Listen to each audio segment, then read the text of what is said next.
This is outrageous. In my opinion, it's criminal. That's committee chairwoman Carolyn Maloney reacting to her own investigators' findings into how Mattel and subsidiary Fisher-Price developed and sold the Rock and Play incline sleeper. We have to take steps to make sure that this does not happen again. The subcommittee's report, obtained exclusively by CBS News, says Fisher-Price failed to ensure the Rock and Play was safe before bringing it to market and ignored critical warnings that the product was dangerous. Pediatricians say babies must sleep on a flat surface on their backs, but the Rock and Play sleeper put infants at an angle of 30 degrees. Now the report finds when the product was launched in 2009, there was no independent research or even internal company research showing it was safe for babies to sleep at an angle. Something pediatric injury expert Dr. Ben Hoffman finds disturbing.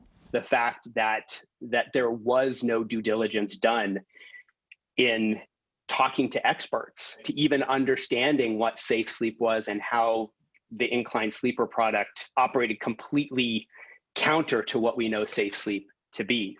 The report says in October 2012, a mother reported to the company that her 2-month-old son had stopped breathing in the sleeper. He was revived, but 2 months later, Fisher-Price was notified that a 15-week-old infant died in the Rock and Play. Does that pain ever go away?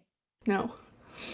No, it's been 10 years and I still cry. Sarah Thompson's 15-week-old son, Alexander, also died in 2011 after napping in a Rock and Play. Leaving without him was so hard, to come home with a car seat in the back and no baby in it. Probably the worst day of my life. Thompson says she contacted the Consumer Product Safety Commission with no result. In fact, the report says it wasn't until 2018 that CPSC staff counted 17 infant deaths and became alarmed, one writing in an email, "Holy cow, we need to discuss this. When the commission sees this, they are going to flip."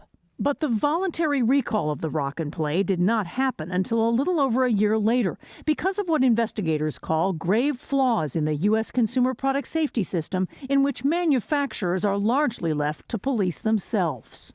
It's supposed to be the Consumer Product Safety Commission, and everything we've learned is the manufacturers are the ones protected. Fisher-Price told us they disagree with significant parts of the report's findings. The company said the Rock and Play sleeper was designed and developed following extensive research, medical advice, safety analysis, and more than a year of testing and review, and that it met or exceeded all applicable regulatory standards.